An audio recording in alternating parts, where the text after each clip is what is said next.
How should I uncover the mastermind behind all this? He was a hero who tamed the floods, praised by the court and the people. I was his betrothed, promised to him through all proper rituals, waiting for him for 3 years. On the day he returned in glory, he knelt before the emperor and all the court to beg to marry his sworn sister as his equal wife. The court erupted in shock. My father slammed the table in rage on the spot, but the emperor beamed with delight. You are loyal and affectionate. My dear subject, I grant your wish. 3 days later, 2 imperial edicts arrived at the same time. One was sent to the prime minister's residence, betrothing him to his sworn sister. The other came to the general's residence, betrothing me to the imperial uncle. I froze. 01. Jiyu Yanqing knelt in the center of the golden throne hall. Your Majesty, I humbly beg for your grace.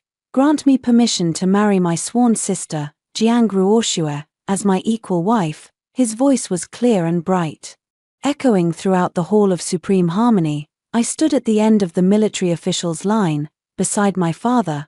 I felt everyone's eyes on me. Those eyes were like needles, pricking into my skin thick and fast. We were betrothed, promised 3 years ago, with all the proper ceremonies. Only the wedding procession left undone. I waited for him for 3 years, waited for him to return from taming the floods in the south. He came back today, enfeoffed, promoted, hailed as the hero who conquered the waters, and then, before all the court, he begged to marry another woman, as his equal wife. It was no different from divorcing me, only sparing the general's residence the last shred of dignity. My father's face darkened instantly. He stepped forward, his armor clanging. Jiyu Yanqing, my father's voice boomed like a bell. What do you take my daughter, the Shen family's daughter, for? Jiyu Yanqing did not turn around. He kowtowed heavily to the emperor on the throne. Ruoxue and I grew up together, Your Majesty. When I left home to tame the floods, Ruoxue prayed day and night for me, exhausting her heart and soul. Now she is gravely ill, with little time left. I cannot betray her. He spoke with sincere emotion. Nor will I ever betray Miss Shen. I offer her the position of equal wife. To honor her all my life. The hall fell dead silent. I heard officials beside me gasp. My father trembled with rage. Nonsense, a military man. He cursed openly in court. A betrothal is no trivial matter. The emperor sat on the dragon throne, expressionless. He looked at Jiyu Yanqing, then at my father, and finally, his gaze fell on me. His eyes were deep, unreadable. I lowered my eyes, not letting anyone see my face. My hands clenched into fists inside my sleeves. My nails dug into my flesh. It hurt, but not 1/10,000th as much as my heart. Jiyu Yanqing spoke again. I know I have wronged General Shen and Miss Shen, but Ruoxue saved my life. And we share the bond of siblings. If I abandon her now, I am not worthy to be called a man. Your Majesty, please grant me this act of loyalty and affection. He spoke so beautifully, loyal and affectionate. What about me? Then, what were the 3 years I waited for him? What was all the support the Shen family had given him, a sickly sworn sister? And it all counted for nothing. Whispers began to spread through the hall. Some civil officials looked moved, clearly touched by Jiyu Yanqing's deep devotion. My father wanted to curse again.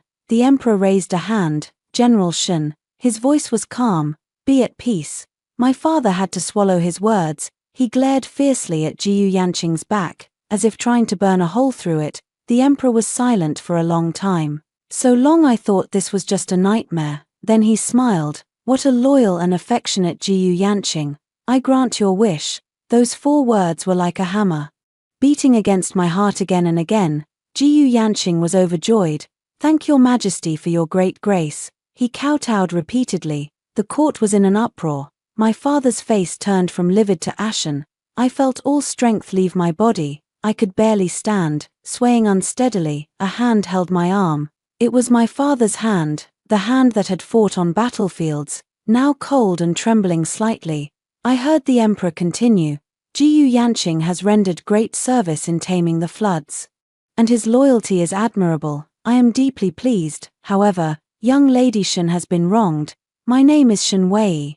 The emperor called me young Lady Shen. I lifted my head, looking at the man high above. He was looking at me too, his eyes holding something I could not understand. Pity. Perhaps I did not need it. Therefore, I will not let you suffer wrong, the emperor said to me. His voice softened a little. Jiyu Yanqing is not worthy of you. I will arrange a new marriage for you. I froze. My father froze, all the court froze. Jiyu Yanqing stopped kowtowing. He lifted his head, his face full of shock. The emperor ignored everyone. He looked to the side of the hall. A man had been standing there all along, wearing a prince's python robe, tall and straight. He had not said a word from beginning to end, just watching the farce in silence. It was the imperial uncle, Zhao Heng, the emperor's own uncle, commander of heavy troops, the prince of northern pacification, guarding the northern border. Imperial uncle, the emperor spoke. What do you think of my proposal? Zhao Heng stepped out of the shadows. He walked to the center of the hall, all eyes fixed on him. He was handsome, the kind of handsomeness forged by war and killing, a pair of eyes like cold stars. He glanced at me, just once, then turned to the emperor and bowed. I defer to your majesty's decision. His voice was deep, with a metallic texture, pleasant to hear. The emperor laughed, loud and clear. Good. Today I shall decide this matter. He stood up, looking down at us from above. Jiyu Yanqing, I grant you marriage to Lady Jiang. The ceremony shall be held in 3 days. Shen Wei, I betroth you to Prince Zhao Heng of Northern Pacification. The wedding date shall also be in 3 days. 2 imperial edicts will be sent to your residences shortly. Retire. 02. I did not know how I walked out of the palace. My mind was blank. All I heard was the chatter of officials, buzzing in my ears. Like a swarm of flies, my father supported me, not saying a word. His silence hurt more than any roar. The general's residence carriage waited at the palace gate. Once inside, the carriage was also silent. My father sat opposite me, watching the streets flash past outside the window. His jaw was tight, like a stone. I knew he was angry at Jiyu Yanqing, angry at the emperor, angry at himself too, for failing to protect me. Father, I spoke, my voice a little hoarse. I'm fine. My father turned to look at me, his eyes full of distress. I am useless. Father, he said, I let you suffer such wrongs. I shook my head. It's not your fault. It really wasn't. Who could have imagined that Jiyu Yanqing would go this far, that the emperor would make such a decision? It was too fast, everything too fast to react. Falling from the clouds into the mud, then pulled out of the mud by a hand, and thrown to a higher place. Imperial uncle, Zhao Heng, Prince of Northern Pacification. The man's face flashed through my mind, that one glance he gave me, so calm, without any emotion, as if looking at an object, a gift the emperor had bestowed upon him. I closed my eyes, feeling exhausted. These 3 years had been a joke. My waiting, my hope, all turned into a farce.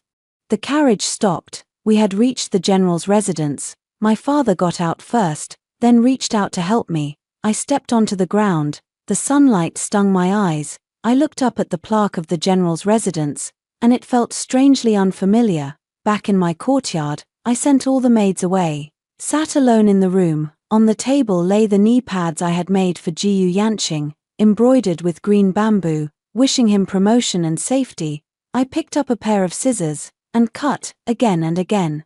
Shredding the knee pads to pieces, I did not cry, not a single tear fell. I only felt an empty hole in my chest, cold wind blowing through it. In the evening, eunuchs from the palace arrived, with great pomp, beating gongs and drums.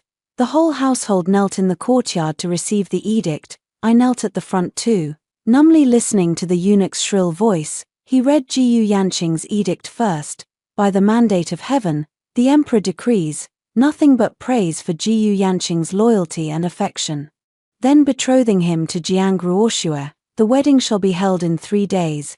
This is my imperial will. Then came mine. The eunuch unrolled another edict, bright yellow, more magnificent than the last. By the mandate of heaven, the emperor decrees, it has come to my notice that Shen Wei, legitimate daughter of the general's residence, is skilled, proper, gentle and sincere. She and the Prince of Northern Pacification, Zhao Heng, are a match made in heaven, to unite this lovely pair.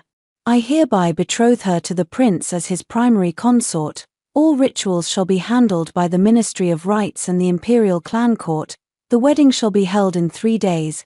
This is my imperial will, 2 imperial edicts, one after another, like 2 slaps across the face, one on mine, one on Jiyu Yanqing's. I accepted the edict.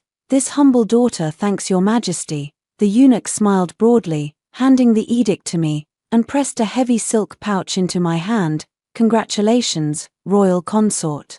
Congratulations. I held the edict, feeling it weigh 1,000 catties. After sending the eunuch away, my father told me to rise. My mother held me, her eyes red. Wei Wei, my child. She hugged me, her voice choking. Why is your fate so bitter? I patted her back. Mother, it is not bitter. Your daughter is now the prince consort of Northern Pacification. It is a blessing. I spoke calmly, surprising even myself. My father looked at me, his eyes complicated. Have you truly made up your mind? I knew what he was asking. Marrying Zhao Heng, he was not an easy man to deal with. Rumors said he killed without mercy, cold and ruthless. He had long guarded the northern border. Few stories of him reached the capital, but everyone reeked of blood, and he was a prince. I had no right to refuse his marriage. Father, this is an imperial edict, I said. There is no making up one's mind, only accepting or not. My father fell silent. Indeed, if the ruler orders a subject to die, the subject has no choice but to die. How much more so a betrothal? It was imperial grace. The Shun family could only accept. I barely ate anything for dinner. I had no appetite. Mother looked at me with worry. Father drank a great deal of wine. At night, I sat alone by the window, staring at the moon in the sky. It was full, yet cold. The courtyard gate was knocked upon. A maid entered and said, Miss, Master Jiyu is here. Jiyu Yanqing. What was he doing here? To laugh at me. I will not see him, I said. Tell him to leave. The maid looked troubled, but he says he has something very important to hand to you personally. I let out a cold laugh. Let him wait. I went back to the dressing table, and took out our old betrothal token, a jade pendant he had worn close to his body. Then I walked to the front yard. Jiyu Yanqing stood in the middle of the courtyard, wearing a brand new official robe, looking refreshed and glowing. His eyes lit up when he saw me. Wei Wei, he stepped toward me. I threw the jade pendant at his feet. Take back your thing. From now on, we owe each other nothing. The jade pendant struck the bluestone ground. It did not break, but let out a clear, sharp sound. Jiyu Yanqing's face changed. He looked down at the pendant, then lifted his head to me. His eyes hurt. Wei Wei, must you be like this? I know you're angry, but Ruoshua and I are innocent. I'm marrying her only to give her a name, to let her recover in peace. The one in my heart has always been you. I listened to his words, and felt only disgust. Jiyu Yanqing. I looked at him, speaking each word slowly and clearly. Spare me your lies. I don't care who you marry. I am now the prince consort of Northern Pacification, personally appointed by the emperor. In future, show some respect. With that, I turned to leave. He grabbed my wrist from behind. Wei Wei, his grip was strong. Let me explain. Is someone forcing you? Is it His Majesty? I wrenched my hand away. Let go. Just then, a cold voice came from the courtyard gate. Who gave you the nerve to touch this prince's future consort? 03. Both Jiyu Yanqing and I froze. We turned around together. A man stood at the gate, tall and straight as a pine tree. Moonlight gilded him with silver. It was Zhao Heng. He had changed out of his python robe, and wore dark informal clothes, yet his imposing presence had not faded at all. If anything, the night made him even more oppressive. 2 guards stood behind him, like iron towers. Zhao Heng's gaze swept over the hand that had held me, and his eyes turned cold at once, cold as the ice of the northern border. Jiyu Yanqing let go as if burned, all color drained from his face. Your Highness, he stammered as he bowed. This lowly official, I didn't. Zhao Heng ignored him. He walked straight toward me, each step seeming to beat against one's heartbeat. He stopped in front of me. He was very tall. I had to tilt my head up to see his face. His eyes were dark, like a bottomless pool.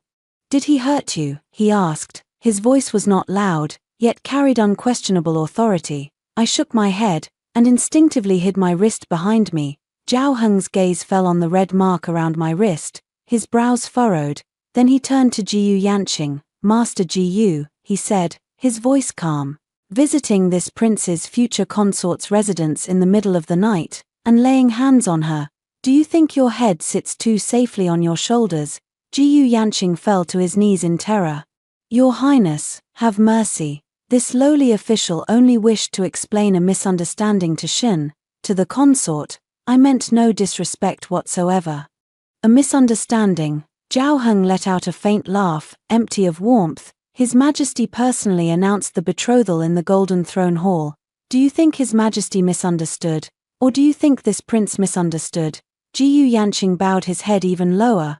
I dare not. I deserve death for my crimes. He kowtowed repeatedly, his forehead thudding against the stone. I watched the scene, and felt nothing, not even a ripple. It was almost ridiculous. This was the man I once loved. This was his so-called integrity. Before real power, it crumbled to dust. Zhao Heng no longer looked at him.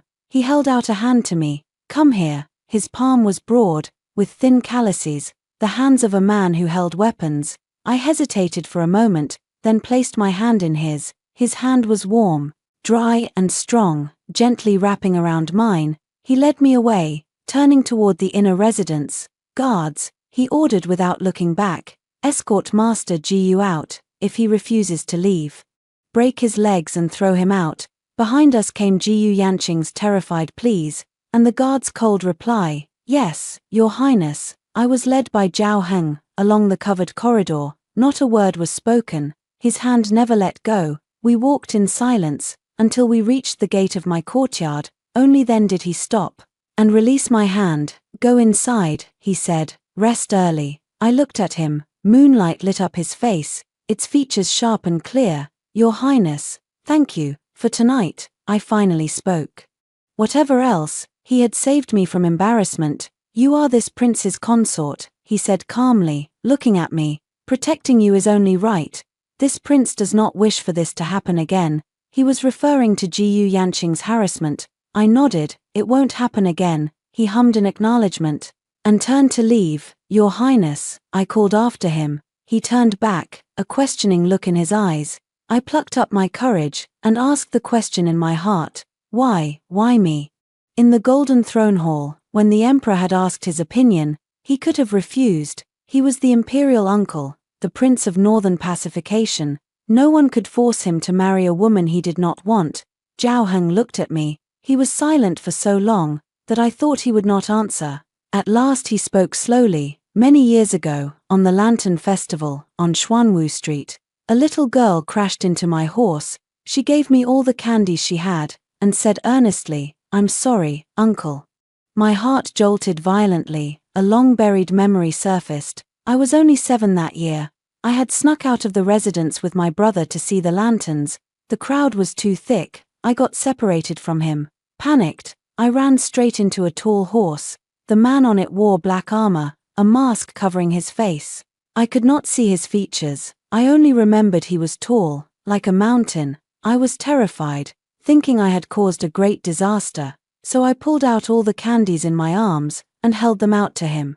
Uncle, I'm sorry, I'll give you all my candies. Please don't be angry. The man said nothing. He only took one candy, then rode away. I had always thought it was just a small incident, long forgotten. I never imagined that man was him. That candy. Zhao Heng looked at me, starlight seeming to flicker in his dark eyes. It was very sweet. I have remembered it for many years. 04.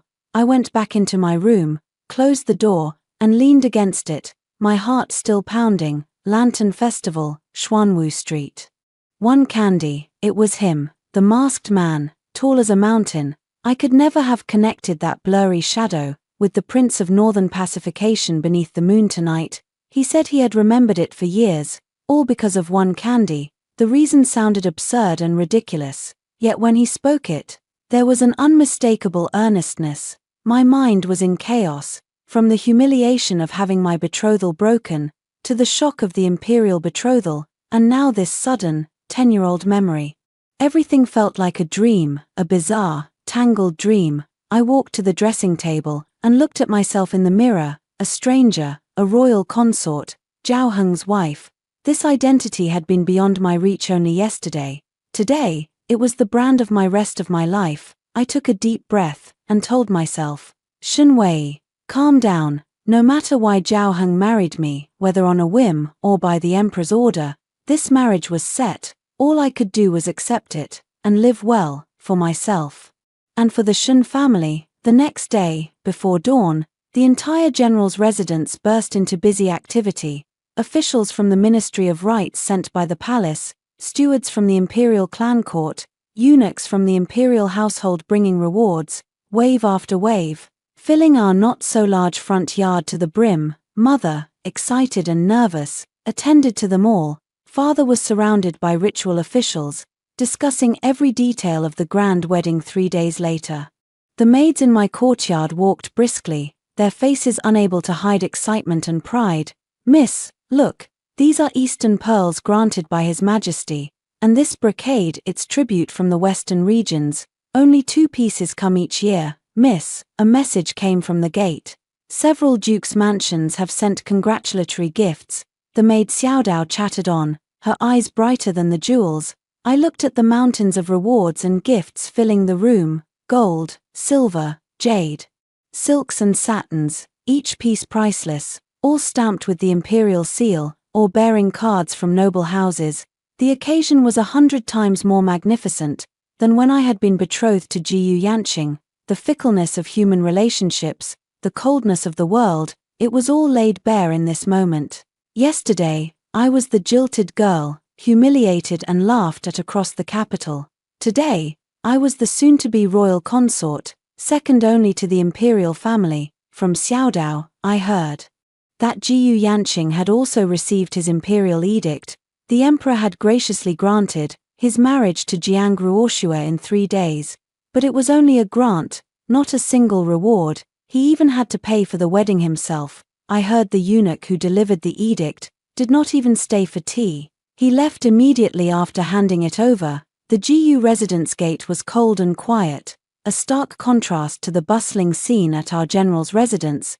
This was reality. This was power. In the afternoon, embroideresses sent from the palace brought my wedding dress. It was a grand crimson gown, embroidered with gold threads in the pattern of 100 birds paying homage to the phoenix. The hem was studded with rice-sized pearls, luxurious and heavy. The embroideresses helped me try it on, layer after layer. It took a full half-hour to dress completely. When I stood before the full-length bronze mirror and looked at myself wearing the phoenix crown and embroidered cape, I felt dazed for a moment. It was still my face, yet somehow, I looked like a completely different person. Your Highness, you are heavenly, the head embroideress praised. Only you can carry this wedding dress with such grace. I stroked the delicate embroidery on the gown. It felt cold to the touch.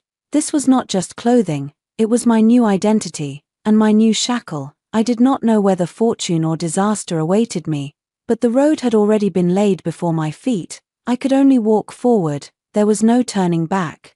05. The day before the wedding, Zhao Heng came again. He arrived at dusk. He did not disturb anyone, bringing only one attendant, and appeared silently in my courtyard.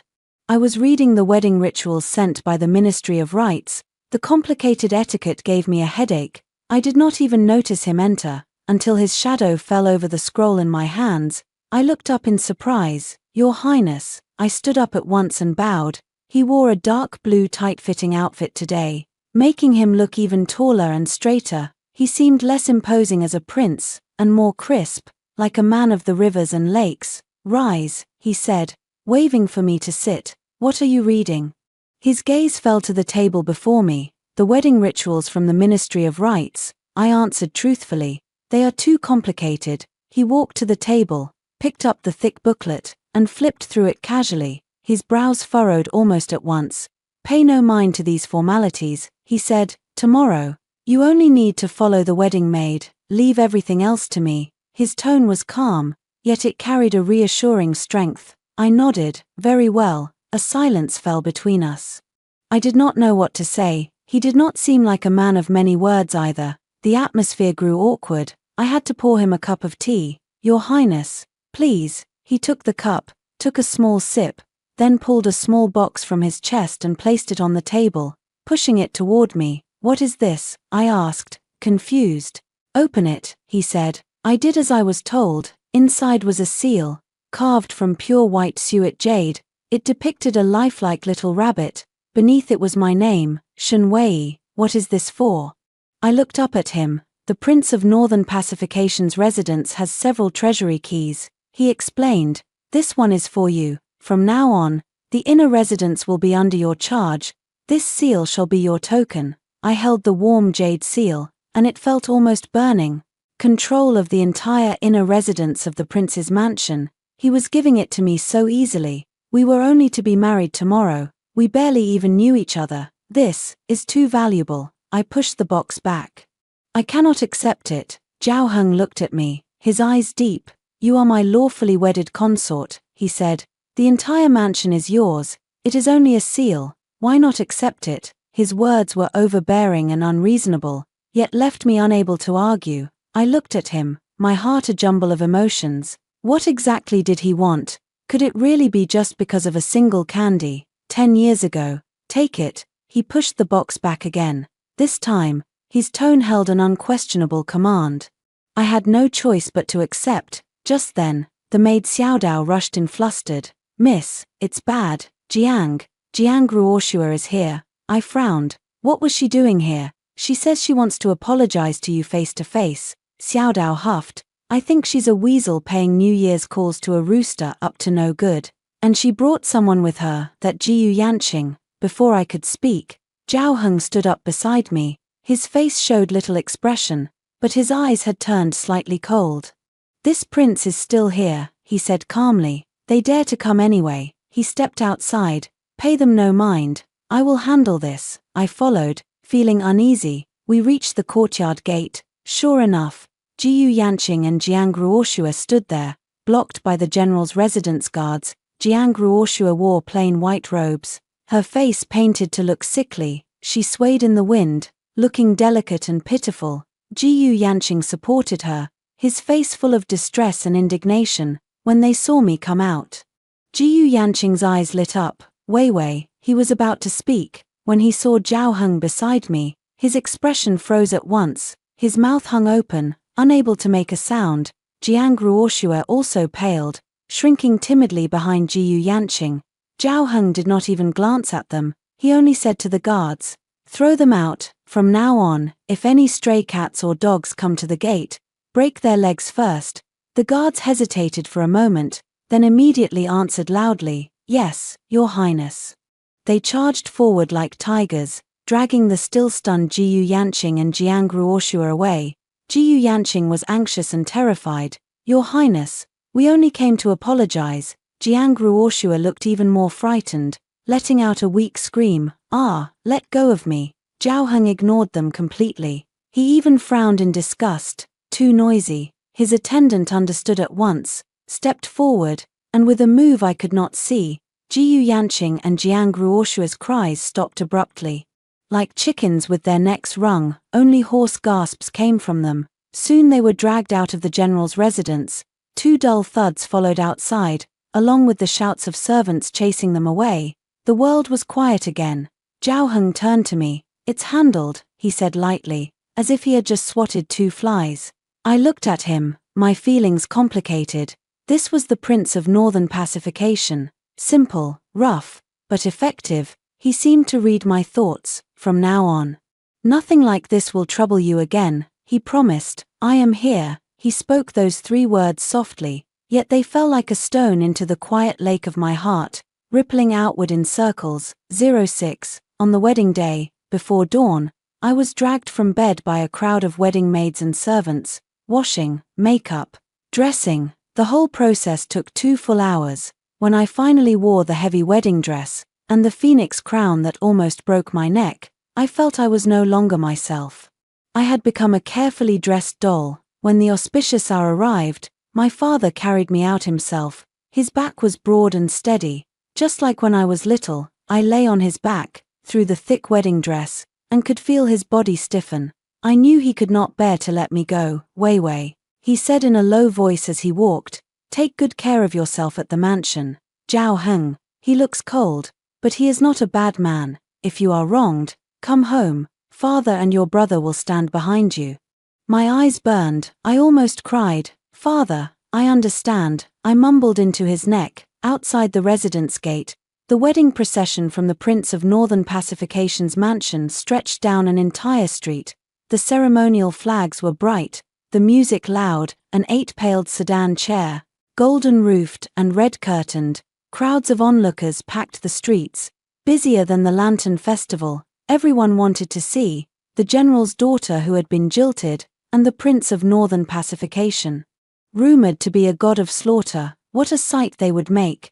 My father set me gently into the sedan chair. The wedding maid lowered the curtain, cutting off all sight and noise from outside. "Lift the sedan," with a loud shout.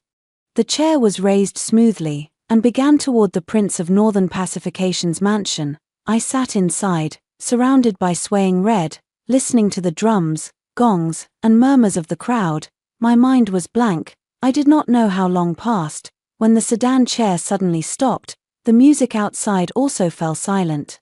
Complete quiet. Then came a commotion, and a man's suppressed roar. "Out of my way.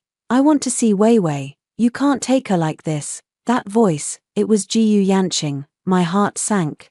What was he trying to do? Ruin my wedding? How dared he? "Master Jiyu, show respect." It was my brother Shenxi's voice. "Today is my sister's wedding day. If you dare cause trouble, do not blame me for being ruthless. I am not causing trouble." Jiyu Yanqing's voice held a trace of madness and despair. "Wei Wei is mine. She was forced. I'm taking her away." Insolence. A cold, sharp shout cut through the air. I recognized that voice. It was Zhao Heng. He had come to meet me personally, by right. He should have been waiting at the mansion. The outside fell completely silent. Only Jiyu Yanqing's heavy breathing could be heard. "Jiyu Yanqing." Zhao Heng's voice was icy. "This prince spared you today, out of consideration for your own wedding yesterday. But if you dare utter one more word of nonsense, this prince will not mind sending you and your loyal and affectionate lady to be a pair of doomed lovers right now." Those words were heavy, carrying undisguised killing intent. I could picture Jiyu Yanqing's pale, ashen face. Deathly silence reigned outside. After a long while, Zhao Heng coldly ordered, "Throw him far away." "Continue." The music started again. The sedan chair moved forward smoothly once more, as if everything that had just happened was nothing but an illusion. I leaned against the sedan wall and let out a long breath. Yet I felt no pleasure, only exhaustion and disgust. Jiyu Yanqing, that name, and the past it represented, was today. Finally crushed to pieces and buried forever, the sedan chair soon arrived at the Prince of Northern Pacification's mansion. It stopped. The wedding maid lifted the curtain. "Princess, please alight." Bright light flooded in from outside. Supported by the maid, I kept my head lowered and stepped carefully out of the chair. A distinct, boned hand wearing a jade thumb ring stretched out before me. It was Zhao Heng. He wore a red wedding robe matching mine, embroidered with a golden chenille pattern, making him look even more heroic and extraordinary. I hesitated for a moment, then placed my hand in his. His palm was large and warm, holding mine firmly and steadily. "Don't be afraid," he said softly. "Follow me." I lifted my head. Through the red veil, I met his eyes. In those cold star-like pupils, my reflection was mirrored, along with a gentle firelight I had never seen before. He led me, step by step, over the fire basin, up the steps, into the place that would become my new home. Into the rest of my life. 07. Zhao Heng and I stood side by side in the center of the main hall. Red candles burned high. Guests filled the hall. I could feel gazes coming from all directions. Curious, probing, envious, disdainful. I could not see their faces. Beneath the veil, the world was only a hazy red. And beside me, the steady breathing of this man. The wedding maid called out in a loud voice, "First bow to heaven and earth." He led me to turn and bow toward the outside of the hall. Second bow to parents and superiors. On the dragon throne, the emperor watched us with a smile. He was present today as an elder. We bowed deeply to him. Third bow to each other. We stood facing one another. Through the red silk, I could not see his expression, only his tall, straight outline. We bent and bowed. The ceremony was complete. From this moment on, I was his wife, Shen Wei, Princess of Northern Pacification. Thunderous congratulations erupted through the hall. Congratulations to the prince, congratulations to the princess. I was ushered by the maids to the bridal chamber. Zhao Heng followed behind. He had to greet the guests in the front hall. The bridal chamber was lit with dragon and phoenix wedding candles. The bed was covered with peanuts, longans, and lotus seeds. I was helped to sit on the edge. The maids spoke a few auspicious words with smiles and then withdrew. I was left alone in the room. I sat motionless. The phoenix crown on my head was heavy. The wedding dress on my body heavy, pressing down on me until I could barely breathe. I did not know how long I sat, 1 hour or 2. The noise of the guests outside gradually faded. The room was so quiet I could hear the crackle of the candles burning. My heart fluttered nervously. Creak, the door opened. I stiffened all over. It was him. His footsteps were light, carrying a faint scent of wine. He stopped in front of me. I could see his red robe hem and black boots. He did not speak, neither did I. The air seemed to freeze. After a long while, he finally spoke. "Tired, aren't you?" His voice was a little hoarser than during the day. I let out a soft He picked up the wedding scale from the table, and gently lifted my veil. The world suddenly opened up. The bright candlelight stung my eyes. When I adjusted to the light, the first thing I saw was his face, very close. In the candlelight, his features softened, losing some of the daytime sharpness. Those deep eyes were fixed on me. Reflecting my face and the dancing flames, my cheeks burned. I lowered my eyes instinctively. "Hungry?" he asked again. "The kitchen has prepared food." I shook my head. In truth, I was starving. I had drunk only a sip of water since morning. But when he asked, I no longer felt hungry, only nervous. He seemed to see through my embarrassment, and let out a soft laugh. He turned and poured 2 cups of nuptial wine, handing one to me. "Drink this cup, and you are the rightful princess of Northern Pacification." I took the cup. It was warm. He slipped his arm through mine, an intimate gesture that made my heart race. I copied him and tilted my head, drinking the wine in one gulp.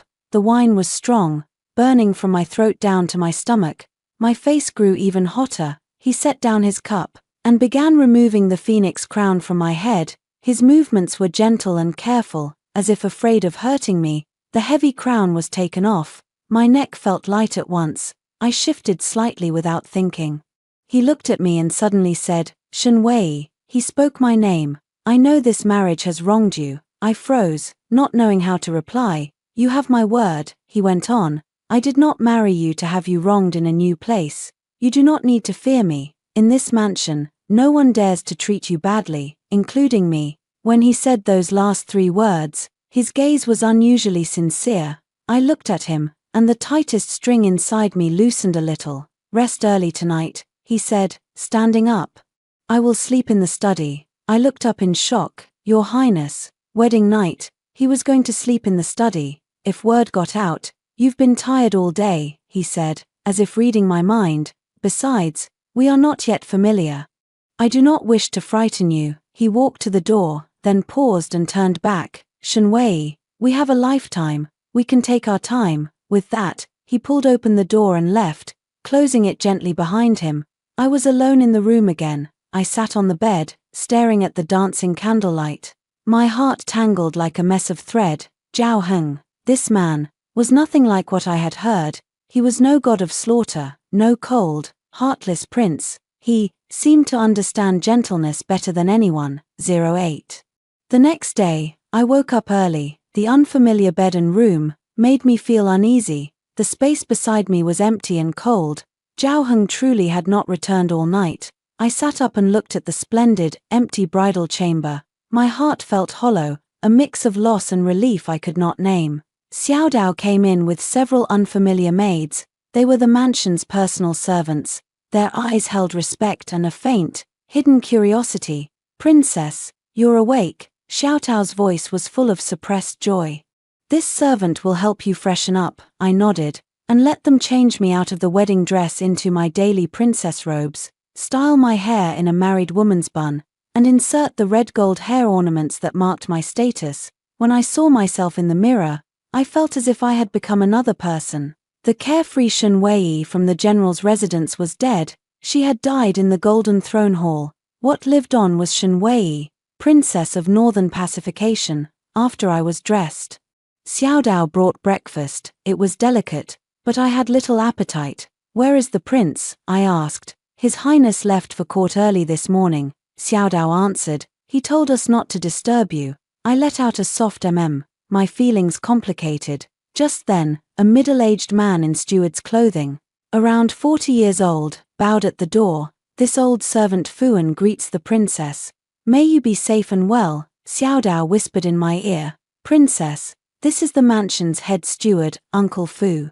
I nodded and let him enter. Steward Fu, there is no need for such formality. Fuan stood straight, glanced at me briefly, then quickly lowered his eyes. His manner was respectful, yet neither humble nor arrogant. Before His Highness left, he instructed, from today onward, all affairs of the inner mansion are under your command. Princess, these are the keys to all quarters and the register of all servants. These are the account books from the inner and outer treasuries. Please inspect them, Princess. 2 young servants behind him carried large trays. One held dozens of shining keys and a thick register. The other was piled high with account books. I looked at the 2 trays, and felt a slight headache.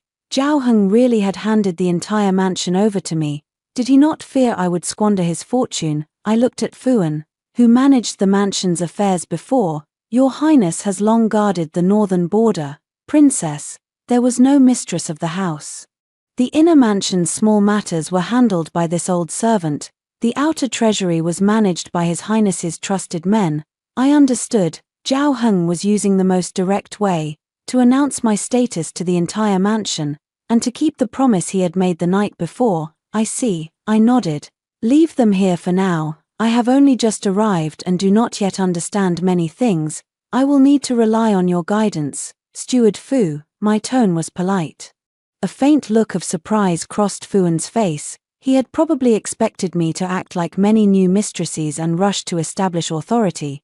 You honor me too greatly, Princess. It is my duty. He bowed. If you have any orders, Princess, you may send for me at any time. I dismissed him. I looked at the mountain of account books and sighed. It seemed my carefree days were over. I told Xiao Dao to bring out the jade seal Zhao Heng had given me the night before, and place it on the table. Next to the keys and books, this was my authority, and my responsibility. As Xiao Dao helped me tidy up, she gossiped quietly. Princess, you have no idea. The Jiyu family's wedding yesterday became a joke across the capital. I looked up. How so? I heard that Jiyu Yanqing and Jiang Ruoxue only held a simple ceremony at their residence. They didn't even set out many tables of wine. No one of any importance attended, only their poor relatives, compared to our mansion's wedding. It was like heaven and earth. Xiao Dao spoke animatedly. What's more, this morning, officials from the Ministry of Rites went to the Jiyu residence and reprimanded Master Jiyu.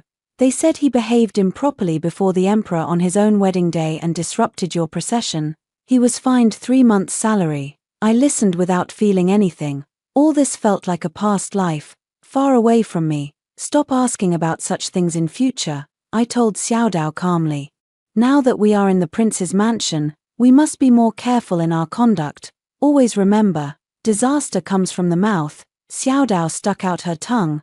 This servant understands. Princess, I picked up an account book and flipped it open casually. The numbers on the pages made my eyes swim. Suddenly I remembered something. Xiao Dao, go and find out. Is today the day Jiyu Yanqing and Jiang Ruoxue return to her home? Xiao Dao froze for a moment. I think, yes. I closed the book. I smiled.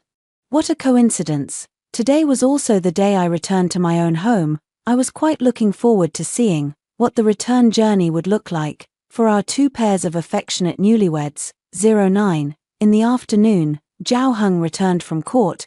He changed out of his court robes into a dark black informal outfit. When he walked into the room, I was checking accounts with Fuan. Your Highness, Fuan, and I stood up to greet him. No need, he said. He walked straight to my side and naturally picked up one of the books I had just annotated. Can you understand it? He asked. Fairly well. I had learned household management from mother since I was little. These accounts, though complicated, were not beyond me. If you don't understand something, ask Fuan, he said, setting the book down. Or ask me. Fuan stood to one side, eyes lowered, pretending he was not there. This afternoon, I will go with you to the general's residence, Zhao Heng said. I nodded, very well. He looked at me. No need to be so formal. Be more at ease in your own home. He always saw through my pretense. I tried to relax. Have you had lunch, Your Highness? I changed the subject. No, I'll wait for you. My heart skipped a beat. This was our first meal together at the same table. The table was quiet. He ate elegantly, without making a sound, yet quickly, clearly a habit formed in the military. He served me dishes, all of them my favorites. I was surprised. How did you know? I asked your mother, he replied calmly. My mother? When had he asked her? I never knew. This man was always doing unexpected things. Without me even knowing, after the meal, the carriage for returning home was already prepared. It followed the prince's mansion standards. Luxurious and grand, we sat side by side. The carriage was spacious, with a good distance between us. He did not speak, closing his eyes as if resting. I quietly lifted a corner of the curtain and looked out. The streets were lively. When the carriage reached Jukyu Avenue, it suddenly slowed down. There was a blockage ahead. A faint, indistinct crying drifted in on the wind. What is happening? Zhao Heng opened his eyes and frowned. A guard outside reported quickly, Your Highness. Master Gu's carriage has broken down in the middle of the road. Jiyu Yanqing. My heart stirred. Today was also the day he accompanied Jiang Ruoshua back to her home. Jiang Ruoshua's family was long gone. Returning home was only a formality to pay respects to her late parents. Broken down. There was a hint of mockery in Zhao Heng's tone. Did it really break, or was it made to break? The guard bowed his head. It looks as if the axle has snapped. Madame Jiyu is sitting on the ground crying. Drawing a crowd, I peeked through the gap in the curtain. Sure enough, not far away, a shabby blue cloth carriage leaned crookedly by the road. One wheel fallen off. Jiang Ruoshua wore white, sitting on the ground, crying pitifully. Jiyu Yanqing stood beside her, comforting her helplessly. A circle of onlookers surrounded them, pointing and whispering. No one knew if they pitied them or mocked them. How pathetic. It was a bitterly ironic contrast to our golden, magnificent prince's procession. Jiyu Yanqing also saw our carriage. His face turned pale in an instant. In his eyes were humiliation, unwillingness, and a trace of venom. Jiang Ruoshua stopped crying too. She lifted her head and stared blankly toward us. Her delicate, pitiful face was twisted with jealousy. Take no notice. Zhao Heng ordered coldly. Go around. Yes, Your Highness. Under everyone's gaze, our carriage slowly circled past them. As if trampling over two insignificant ants, I let the curtain fall. I felt no imagined satisfaction, only a calm sense of closure. Jiyu Yanqing, Jiang Ruoshua, their story, their love and hate, it no longer had anything to do with me. My life had turned to a new page, but they were still stuck where they were, trapped in a ridiculous mire by their so-called deep affection. The carriage soon reached the general's residence. My father, mother, and brother Shen-Si were all waiting at the gate.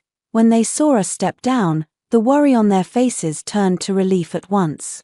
Father, mother, brother, I stepped forward and bowed, my eyes burning. Zhao Heng followed me, bowing slightly to my parents. Zhao Heng, your son-in-law, greets you, father and mother. Despite being a prince, on this day, he put aside his status and gave the Shen family the greatest respect as a husband. My father's face flushed with excitement. Your Highness, please rise. You are too kind. Mother took my hands and looked me up and down. You've lost weight, she said, distressed. Are you settling in well at the mansion? I smiled and nodded. Mother, I'm very well. The prince, he treats me very well. I spoke the truth. Mother looked at Zhao Heng behind me, her eyes filled with gratitude. Our whole family escorted Zhao Heng inside, happy and harmonious, like a perfect dream. 10. The family feast at the general's residence was held in the warm chamber. No outsiders, only our family. Father and brother pulled Zhao Heng into conversation, their words all about military affairs. From northern border defenses to western war horses, they had found a kindred spirit, talking enthusiastically. At first father was somewhat reserved, calling him Your Highness. After a few cups of wine, it became my good son-in-law. The smile on his face was brighter than I had ever seen it. My brother Fiancé had always been arrogant, looking down on all the noble young men in the capital. But now, the way he looked at Zhao Heng was full of admiration, the admiration of one warrior for another. Stronger man, mother held my hand, piling food into my bowl, asking if I ate well, slept well, if Zhao Heng really treated me as thoughtfully as he seemed. I answered her one by one, telling her I was well, better than ever. I looked around the warm chamber, bright with candlelight, filled with laughter, father's boldness, mother's kindness, brother's care, and the man sitting beside father, glancing sideways at me now and then. He did not speak much, but every word hit the mark. He naturally took the soup mother handed him. He patiently answered my brother's slightly naive tactical questions. He had blended into my family, so naturally, so harmoniously, as if he had always belonged here. My heart was filled with a warm feeling, peace, stability, and a trace of pride I had not even noticed myself. This was my family. This was also my husband. After the meal, mother pulled me into her room for some private words. She sent the servants away, held my hands, and hesitated. Wei, she said, her eyes worried. The prince treats you well, but you are still newlyweds. There are things men are too shy to bring up. You must take the initiative. My face burned bright red at once. Mother, what are you talking about? I am a mother. I know these things. Mother patted my hand. The prince is a great hero. But he is also a normal man. You can't let him keep sleeping in the study, can you, if word gets out? People will laugh at the Shun family's daughter for not knowing how to serve her husband. Others will guess that the prince is dissatisfied with you. Mother's words pricked my heart. I knew she meant well, afraid I would not secure my position in the mansion, afraid Zhao Heng's patience and kindness would wear away with time, but just thinking about taking the initiative made me feel uncomfortable all over. I had been raised as a proper young lady, educated and well-behaved. The very thought of such private matters made my face burn. You're too shy, mother sighed. Between husband and wife, there are not so many rules. Remember, hold a man's heart, and you hold your position as princess. Go on, the prince is waiting for you in the front hall. I walked out of mother's room in a daze, my mind in chaos. Zhao Heng was saying goodbye to father and brother in the front hall. When he saw me come out, he held out a hand. Let's go home, he said. Those two words made my heart race again. Home, my home with him. I placed my hand in his palm. His hand was as warm as ever. We said goodbye to my family and boarded the carriage back. In the carriage, he seemed to notice my absent-mindedness. What's wrong? He asked. Did your mother say something to you?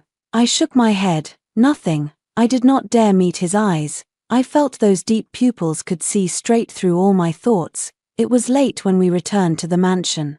He walked me to the bedroom door. Rest early, he said, just as he had the past few nights. Turning to leave for the study. Your Highness. I plucked up my courage and called him back. He turned, looking at me questioningly. I clenched my palms until my nails almost dug into my flesh. In my mind were mother's worried face and her words.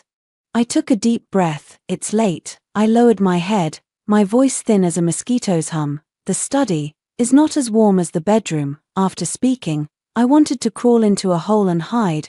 It was probably the boldest thing I had ever said in my life. I did not dare look up at his reaction. I could only see his black boots standing motionless before me. The air seemed to freeze. Every second felt unbearably long.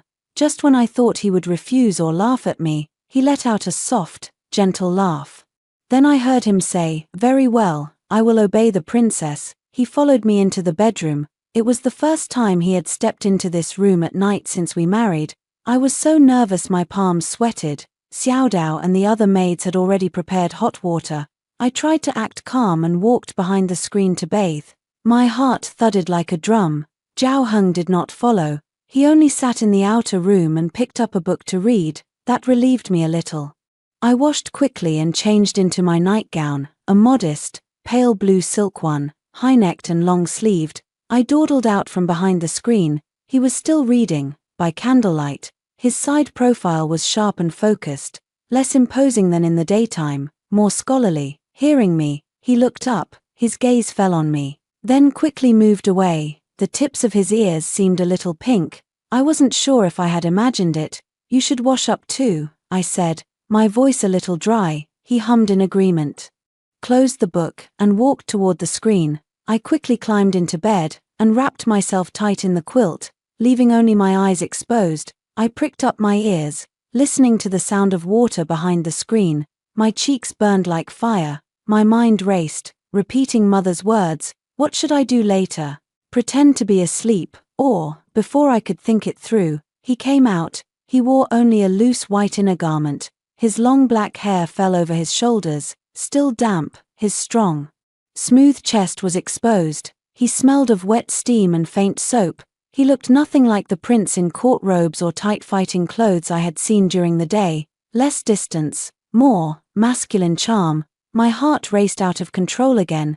He dried his hair with a cloth and walked toward the bed. I nervously closed my eyes and pretended to sleep. I felt him stop beside the bed and stand there for a long time. Then the bed sank slightly on his side. He had gotten in. He did not lie down at once. Instead, he blew out most of the candles, leaving only one dim wall lamp. The room darkened at once and fell quiet. I could clearly hear both of us breathing, mine fast and messy, his steady and deep. He lay down. We shared the same quilt. A forearm's length separated us. Neither moved. I could feel the heat radiating from his body, like a stove, making me burn all over. I did not know what to do. My body was stiff as stone. Just then, he suddenly spoke, "Shenwei." His voice was especially deep and hoarse in the quiet night. I jumped, my body trembling almost invisibly. He seemed to notice. He sighed softly. "Don't be afraid," he said. "I won't do anything to you. I just don't want to sleep alone in that cold study anymore." There was a tiredness and loneliness in his voice I had never heard before. My heart suddenly softened. Slowly, I turned toward him. By the dim light, I looked at him. He was looking back at me. Those deep eyes burned like two flames in the dark. "I know you're not ready yet," he said quietly. "That's all right. I'll wait until you're willing to see me as your husband, not just some prince forced upon you." His words were like a warm current, washing away all my tension and unease. He understood everything. He understood my fear, my hesitation. He had been protecting my dignity, gently and carefully. My eyes stung. I looked at him. This man called a god of slaughter by the world. And for the first time, I felt pity for him. He was only human. He could be lonely too. He could crave warmth. Slowly, I inched toward him. Then, summoning all my courage, I reached out and lightly touched his hand. His hand was burning hot. The moment I made contact, it tensed violently. He looked at me in disbelief. I did not speak. I only moved closer, placed my hand in his palm, and whispered, "Your Highness, the bed is very big. You don't have to stay so far away." 12. His hand closed around mine. His grip was tight, as if he might crush my bones, but he realized at once and relaxed, holding my hand firmly, gently, leaving no gap between us. He did not move closer. We still kept a little distance, but that space was filled with the warmth of his palm. We did not speak again that night. I slept soundly, the most peaceful sleep I had had in days. In my dreams, there was no humiliation from the Golden Throne Hall, no sickening face of Jiyu Yanqing, only a warm embrace and a steady, strong heartbeat. When I woke the next morning, I found I had rolled into his arms at some point. My head rested on his arm, my cheek against his solid chest, my whole body enclosed in his tight hold. I jolted fully awake. My face burned bright red. I slept so recklessly. I froze, not daring to move an inch, and quietly looked up at him. He was still asleep, his breathing even and long. Asleep, he looked less sharp, more gentle. Long eyelashes cast faint shadows under his eyes. I had never seen him like this. Like a beast that had let down all its defenses, exposing its softest belly. I stared, lost in thought, and unconsciously lifted a finger to touch his eyelashes. Just before my fingertip could reach him, his eyes snapped open, those bottomless dark eyes locked directly onto mine. I snatched my hand back in fright. Guilty as a child caught doing something wrong. Morning, he said, his voice lazy and hoarse with sleep. It sounded especially nice. Morning. My voice was barely a whisper. I wanted to jump out of his arms at once, but he tightened his arm around me, holding me still, and rubbed his chin lightly on top of my head, like a lazy, contented cat.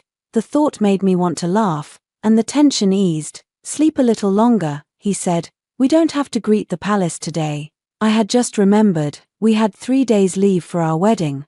But, held like this, how could I possibly sleep?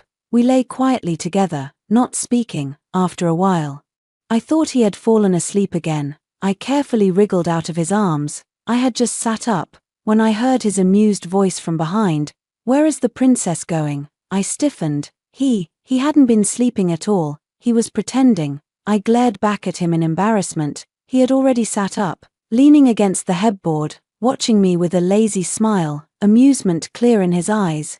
I'm hungry. I blurted out an excuse. All right. He threw off the covers and got up neatly.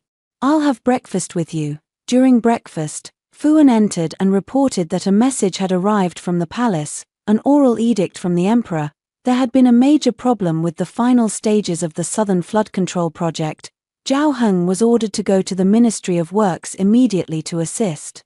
Zhao Heng's face darkened at once. We finished breakfast quickly. He changed into court robes. Before leaving, he said to me, I may be back late today. If you're bored in the mansion, ask Fuan to show you around, or you may return to the general's residence. I nodded. Go and do your work. Don't worry about me. He gave me a deep look, then turned and strode away. After he left, I had little to do, so I asked Fuan to show me around the mansion.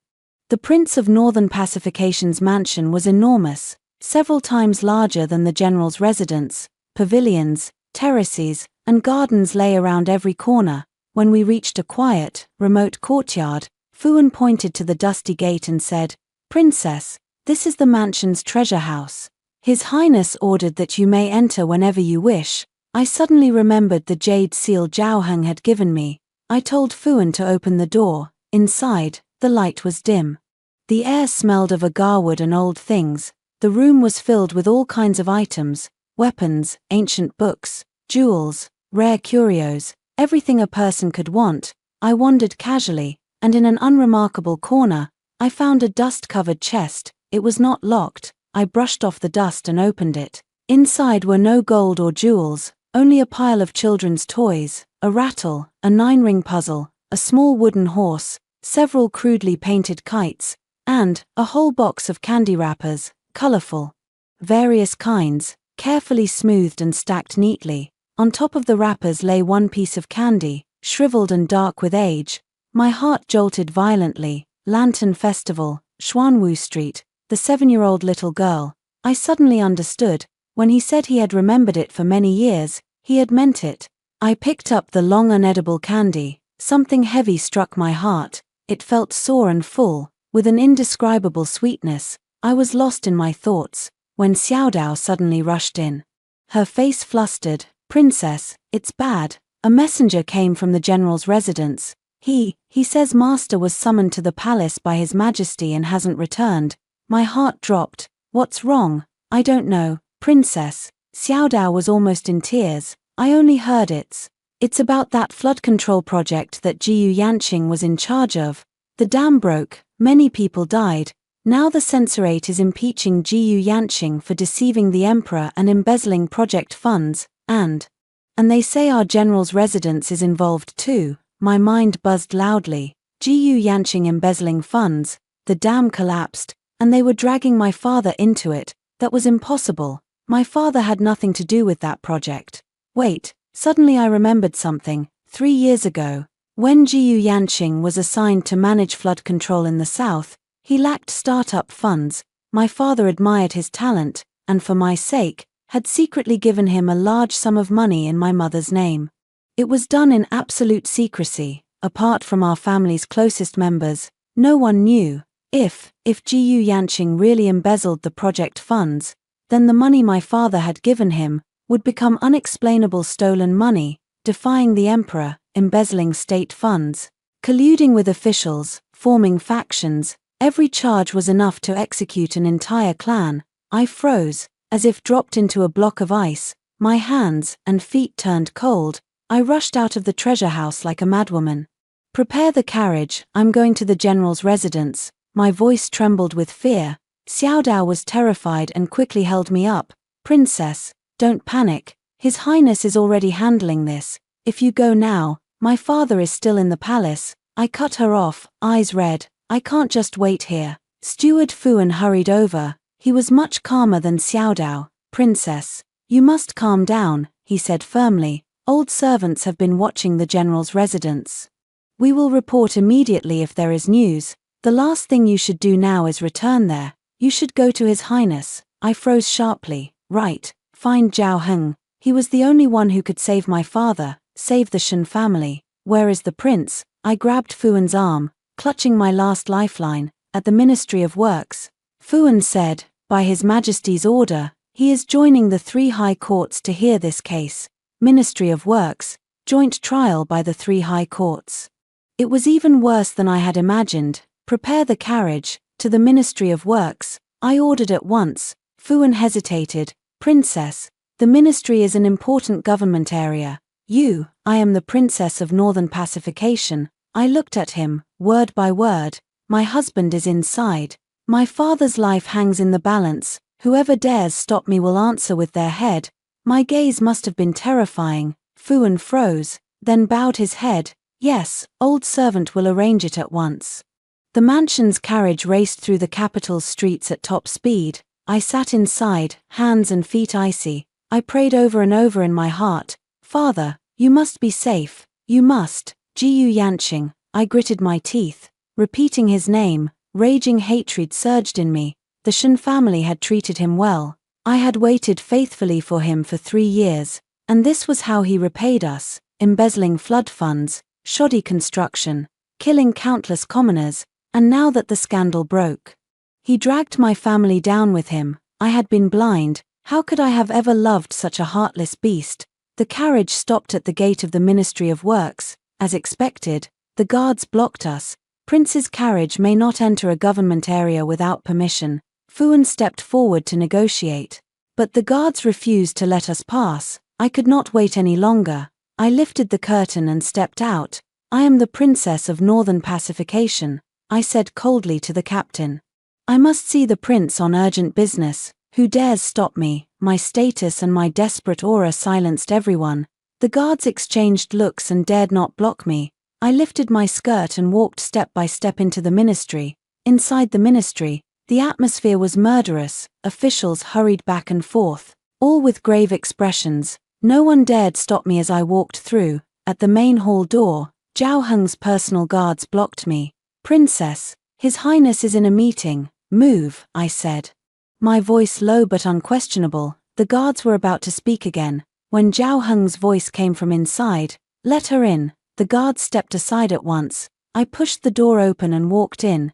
Inside the hall sat more than 10 officials: Minister of Personnel, Vice Minister of Justice, Minister of the Court of Judicial Review, all high-ranking ministers. Every gaze fixed on me. Zhao Heng sat in the main seat, in a black official robe, his face like water. When he saw me, he frowned, but showed no surprise. As if he had known I would come, he stood up and walked to me. "What's wrong?" His voice was low, only for me to hear. I looked at him, my eyes burning. All my strength and pretense collapsed in front of him. "My father," my voice choked. "They took my father to the palace. They say our family is involved in Jiyu Yanqing's case." "Zhao Heng, my father is innocent." He took my cold hands. His palms were dry and warm. "I know," he said. "Don't be afraid, I'm here." 13. His voice was like magic, just 3 words, and my chaotic heart settled at once. He asked no more questions. He only led me by the hand to a side chamber, and told a guard to pour me hot tea. "Wait here for me," he said. "I'll be right back." I nodded. He turned back to the main hall. I heard him say to the officials, "That is all for today. You may all leave." The officials exchanged hesitant glances. The Vice Minister of Justice stood up and bowed. "Your Highness, the Jiyu Yanqing case is of great importance. His Majesty presses for a quick resolution. I said today is over. Zhao Heng's tone was inarguable. Does Lord Chen dare to question my decision? The Vice Minister's face paled in fright. This official dares not.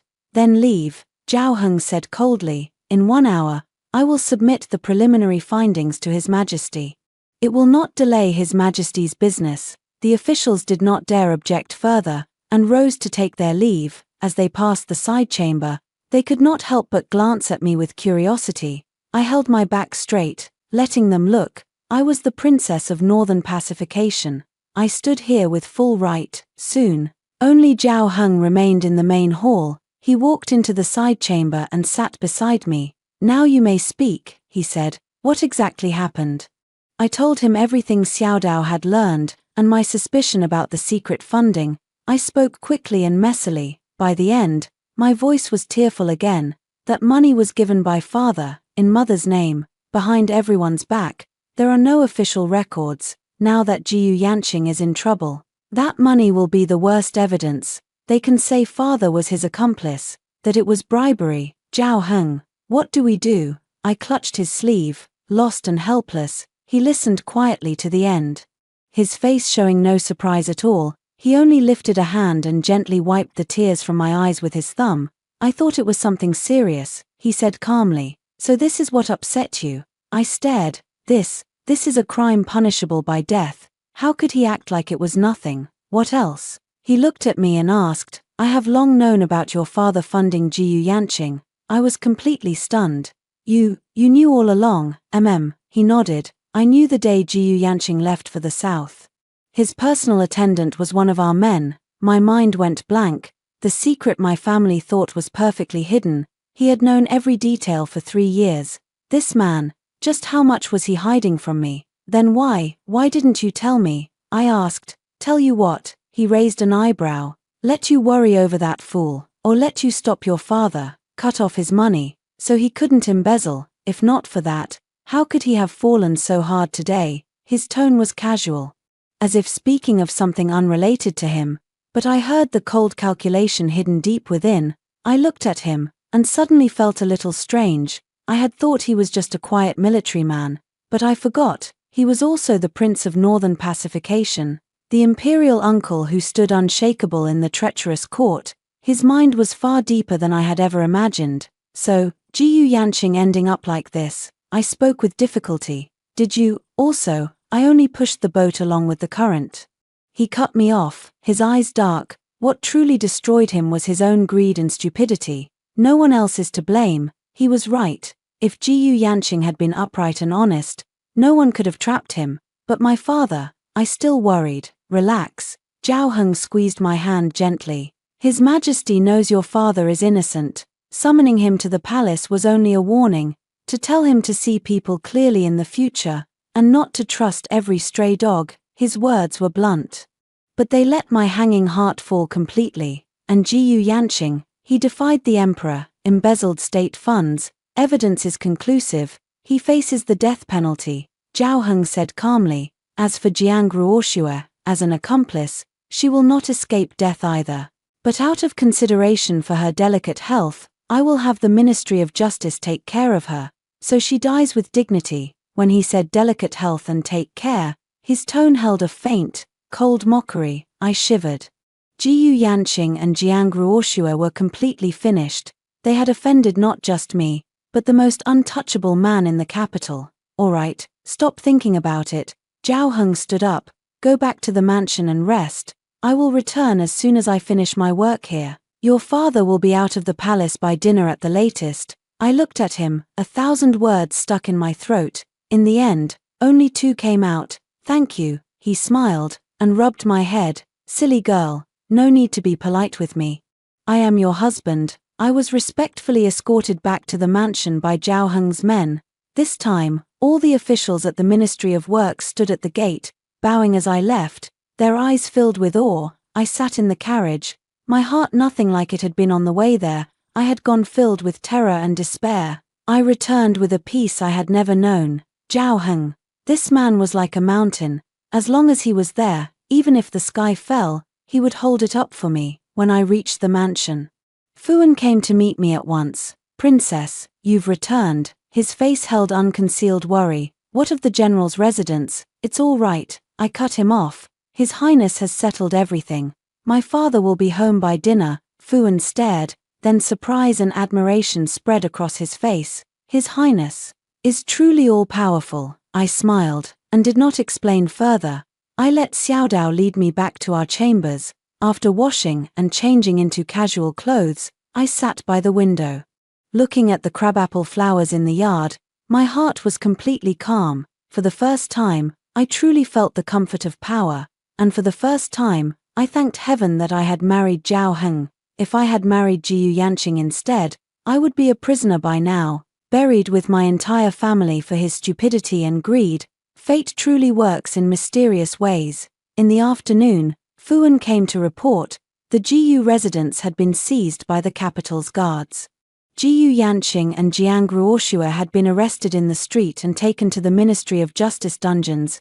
It was said that as they were seized, Jiang Ruoshua had fallen ill on the spot and fainted. After a bucket of cold water woke her, she screamed and cried, claiming she knew nothing and had been tricked by Jiyu Yanqing. She even tried to run out, begging for mercy from her dear sister Weiwei. A guard kicked her to the ground and dragged her off like a dead dog. Jiyu Yanqing had said nothing. His face ashen. Fuan described it vividly. Xiaodao listened, thoroughly satisfied. Serves them right. Karma. I listened, but felt nothing. I only thought, this was the so-called deep affection Jiyu Yanqing had boasted of. When disaster came, they flew apart, the woman he had broken his engagement to protect. When danger came, the first thing she did was push him out to take the blame. How ridiculous, how sad. As evening fell and darkness came, good news finally arrived from the general's residence. My father had returned safely from the palace. The emperor had only reprimanded him and fined him 6 months' salary. No further charges would be pressed. The weight on my heart lifted completely. Mother sent a message, thanking the prince for his help and telling me to stay safely in the mansion, not to worry. I had Xiaodao give the messenger a generous red envelope. When night fully came, Zhao Heng returned. He looked tired, weariness in his brow. I went to meet him at once, took off his outer robe, and told Xiaodao to bring the hot water I had ready. Wash your face first and rest, I said. He watched me hurry about, not speaking, but his eyes grew unusually gentle. After he washed and changed into casual clothes, I led him to the dining table. Dinner was plentiful, all prepared under my own watch. Several dishes were from my mother's recipes, his hometown specialties. Try it, see if it suits you, I said, ladling a bowl of soup for him. He took a sip, then looked up at me. It's perfect, he said. It's the most authentic taste of home I've had in 10 years. My heart warmed at his words. 10 years away from home, he had guarded the northern border for a decade without returning. This revered prince of northern pacification was still just a man who missed home, if you like it. I'll make it for you every day, I blurted out. I froze as soon as I spoke. It sounded exactly like a wife speaking to her husband. He smiled, the light in his eyes brighter than the moonlight outside. Good, he said, a promise is a promise. We ate quietly, warmly. Afterward, he did not go to the study as usual. Instead, he walked with me in the yard. Moonlight poured over us like water. Jiyu Yanqing confessed, he suddenly said, breaking the silence. He's even less spine than I thought. He put all the blame on his superiors, said he was forced to misappropriate funds. He even claimed Jiang Ruoshua once saved his life, and he acted foolishly to pay for her medicine. I sneered, that's always how he is, always excuses, always someone else's fault. What about Jiang Ruoshua? I asked. Still crying. Not anymore. Zhao Heng's tone held amusement. I had them show her Jiyu Yanqing's signed confession, especially the part where he said everything he did was for her. She stopped crying after that. She just cursed all his ancestors for 18 generations. I could picture the scene. It must have been quite a sight. And execution in 3 days, Zhao Heng said lightly. His Majesty is furious and ordered swift, severe punishment. No one can save them now. I nodded, and said no more. They deserved it. We walked under an osmanthus tree. The evening breeze brought sweet fragrance. Shenwei. He stopped and turned to me. It's all over now. No one will ever wrong you again." I looked at him, in the moonlight. His face took my breath away. Suddenly, I did something even I thought bold. I stood on tiptoe, and kissed his lips, lightly, gently, a touch as brief as a dragonfly skimming water. Then I hung my head, blushing like a frightened rabbit, afraid to meet his eyes. I tried to explain, to say it was to thank him, but I was too nervous to speak properly. He said nothing. He only reached out and pulled me tightly into his arms. 15. His hold was strong, as if he wanted to merge me into his bones. I could hear his heart thundering, beat after beat, ringing in my ears, and in my heart. I pressed my face against his chest, breathing in his scent deeply, faint soap, mixed with his sharp, masculine aroma. We held each other for a long time, not speaking, but the silence spoke louder than any words. My legs grew numb. Before he slowly let me go, he looked down at me. Deep emotions surged in his dark eyes, like a deep ocean about to erupt. "It's late." His voice was rough. "Let's go back to our room." I hummed in agreement, my face burning hot enough to fry an egg. He took my hand, lacing our fingers together. Our palms were both damp with sweat.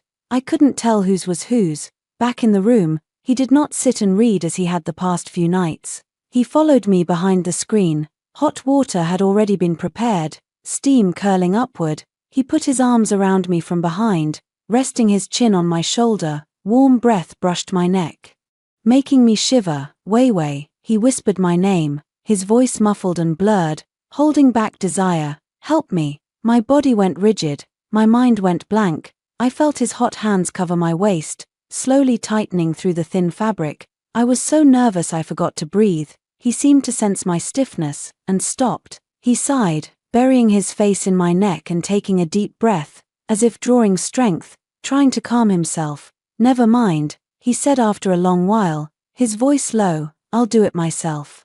He let go and turned to untie his belt. I looked at his broad back, his smooth, strong muscles, and a strange impulse surged in me. Pity, guilt, or something else. I didn't know. I only knew. I didn't want to see him look disappointed. I didn't want him to think I was rejecting him. I took a deep breath, and stepped forward, taking the half-untied belt from his hand. "I'll do it," I said, my voice soft but firm. His body tensed violently. He turned to look at me in disbelief. I didn't meet his eyes.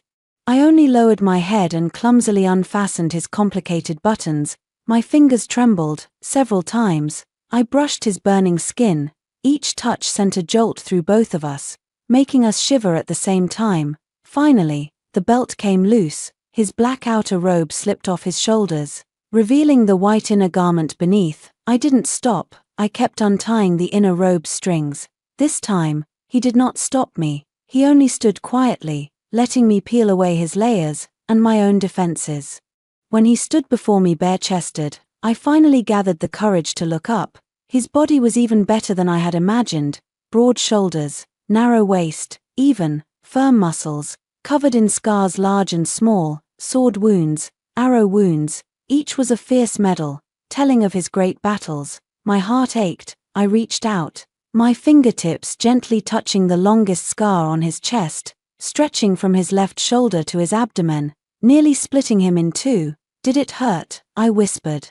"It doesn't hurt anymore." He took my hand and kissed it lightly. "It's fully healed. It's just ugly." He smiled self-mockingly. "Did it frighten you?" I shook my head, stood on tiptoe, and copied him, pressing a soft kiss on the fierce scar. "They're not ugly," I said, looking seriously into his eyes. "They're your glory. And they're my pride." His breathing turned rough at once. He looked at me, his eyes as if he wanted to devour me whole. In the next second, he swept me up into his arms and strode into the bathtub. Hot water splashed everywhere. I gasped and clung to his neck instinctively. "Jiao Heng." He did not answer. He only lowered his head and caught my lips precisely.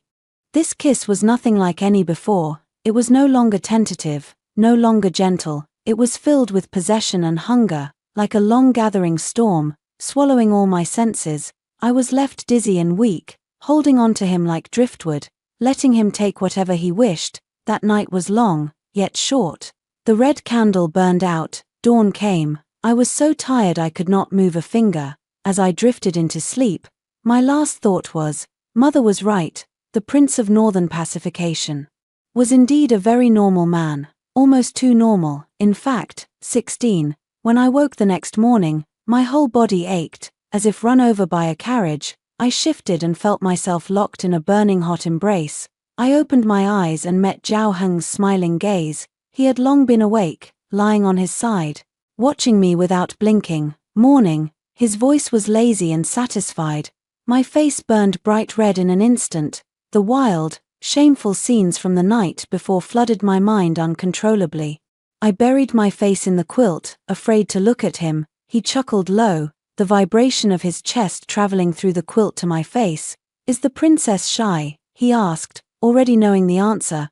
I reached out from under the quilt and tapped him lightly, soft and powerless. He caught my hand and kissed it. I'm sorry, he said, amusement in his tone. I couldn't control myself. I grew even more embarrassed, nearly burning up inside the quilt. It's getting late. He finally stopped teasing me. We should get up. Let me help you. Before I could react, he lifted the quilt and swept me into his arms again.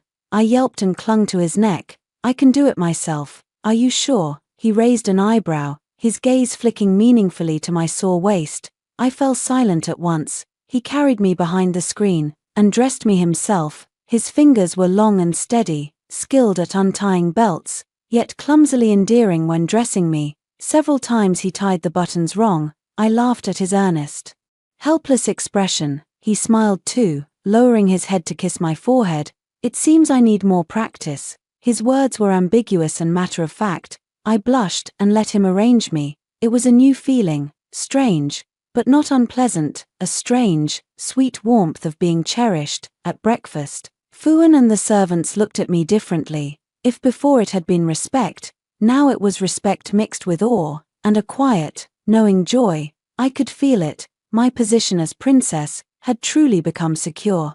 Starting that day, Xiao Dao served me food, whispering excitedly, Princess, wonderful news. The Ministry of Justice posted a notice early this morning.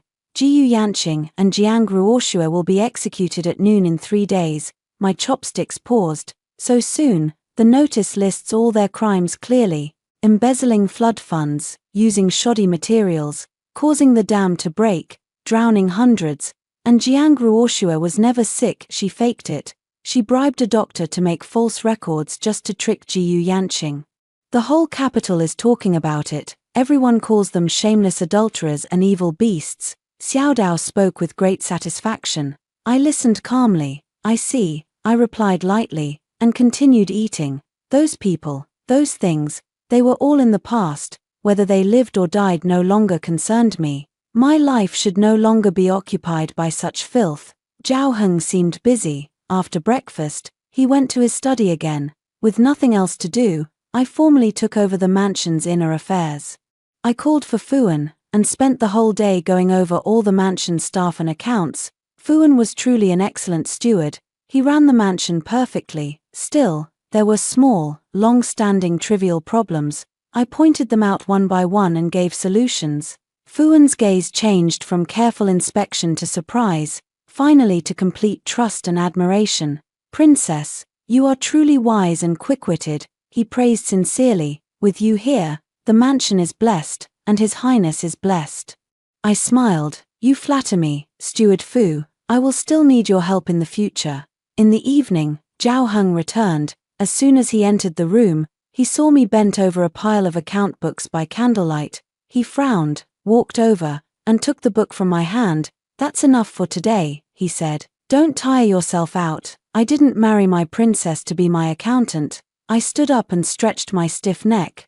I just want to learn the mansion's affairs as soon as possible. So you won't be distracted. He looked at me deeply, then pulled out a long box from behind him and handed it to me. What's this? I asked curiously. A gift for you, he said. Open it. I lifted the lid. Inside lay an exquisitely made short bow and a quiver of feathered arrows. The bow was carved from fine red sandalwood, covered in intricate cloud patterns. It was slightly heavy in my hand, cool to the touch. This is. Women in the northern border shoot from horseback and manage their homes on foot, he said, his eyes dark. My princess cannot only keep accounts, you must also know how to protect yourself. My heart was struck hard. He had given me not jewels or hair ornaments, but a bow. In his own way, he was telling me, I was not just his wife, a woman kept in the inner chambers. I was his partner, the mistress of the Northern Pacification Mansion.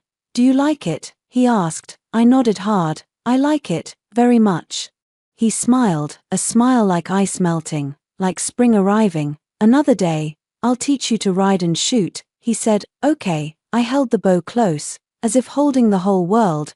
This man, he always moved me deepest when I least expected it. 17. 3 days later. The day of Jiu Yanqing and Jiang Ruoshua's execution, the whole capital emptied. Citizens flooded the streets to watch, eager to see the once glamorous pair lose their heads. I did not go. I woke early that day, changed into neat riding clothes. Took the bow Zhao Heng had given me, and went to the mansion's training ground. Zhao Heng said he was on holiday that day and would teach me archery himself. The training ground was enormous, much larger than the general's residence. Rows of weapons lined the edges, swords, spears, halberds, glinting coldly. Zhao Heng was already waiting. He wore a black fighting suit, his long hair tied high. He looked like a sharp sword drawn from its sheath, full of restrained power. When he saw me, he waved.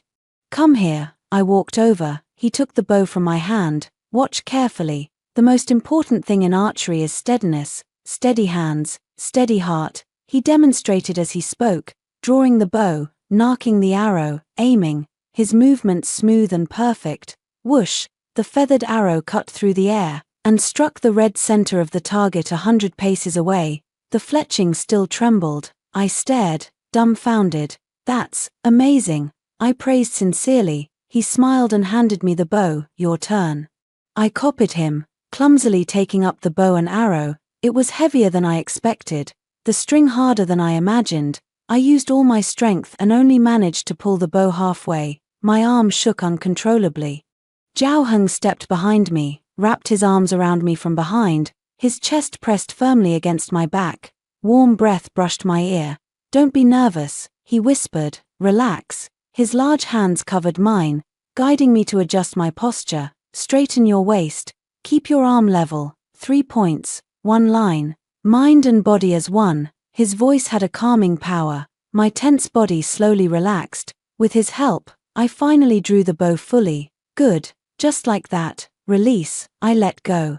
The arrow hummed and flew out, then arced crookedly and landed on the grass, 10 steps short of the target. I blushed bright red. I'm too stupid. It's excellent for the first time. He comforted me. You just need practice. He did not let go. He still held me in his arms, teaching me arrow after arrow, hand over hand. From nervous shyness at first, I slowly grew used to the warmth of his embrace and his scent. We were so close, I could smell the fragrance in his hair.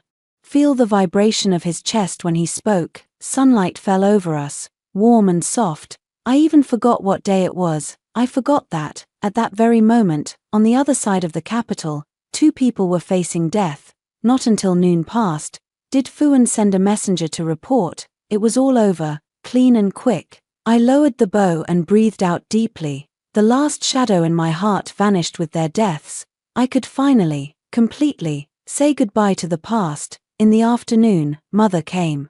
She took my hand and looked me over carefully, again and again. Her smile brimmed with relief and joy. You've put on a little weight, and your complexion is glowing, she said. It seems the prince truly treats you well. I smiled and nodded. Mother, don't worry. Just then, Zhao Heng walked in from outside.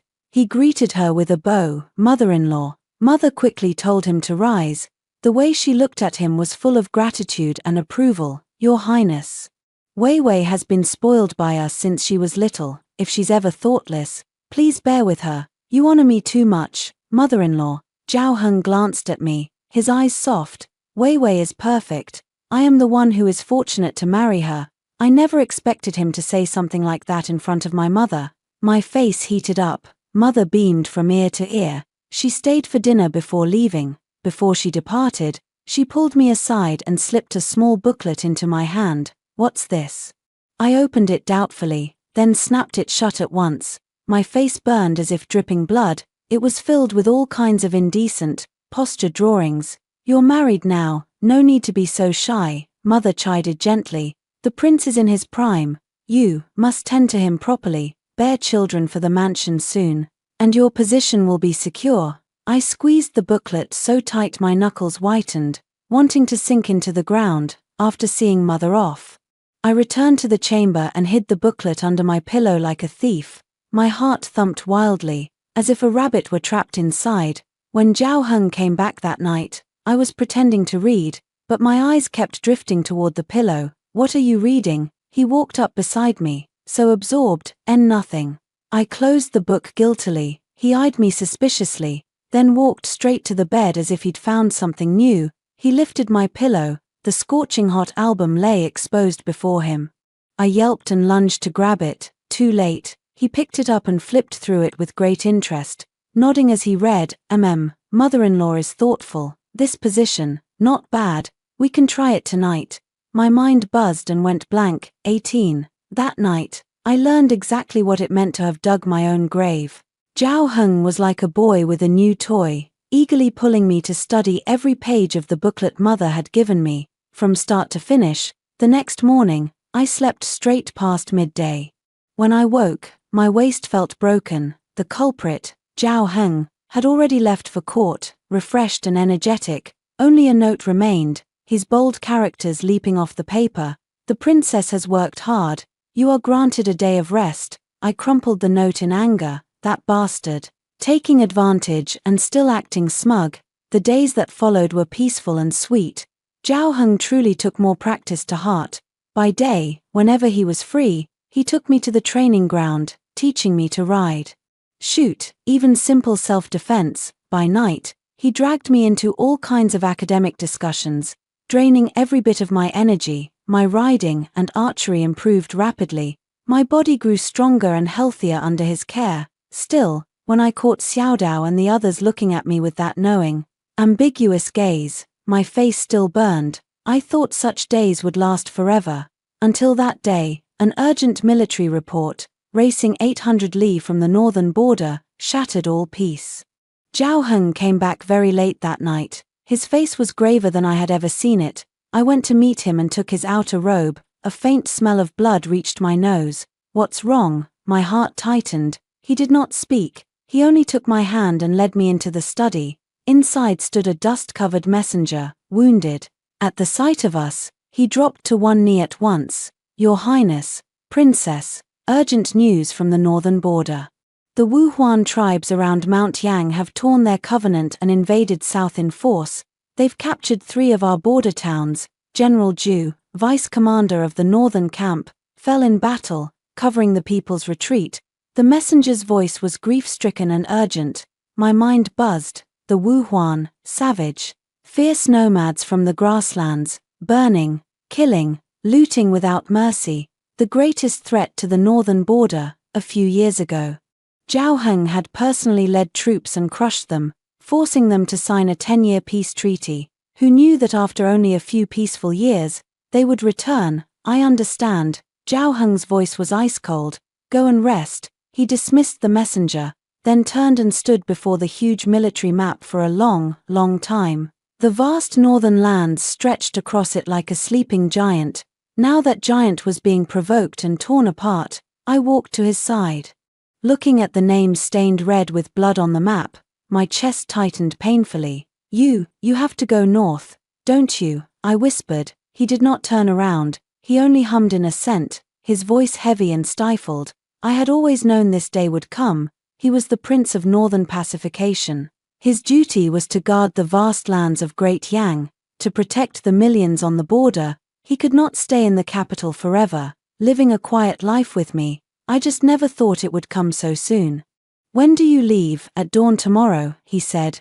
"The military situation is urgent. We cannot delay." My heart was squeezed tight by an invisible hand, hurting so much I could barely breathe. I had so much to say, beg him to be careful, pray for his quick return, tell him I would wait here for him.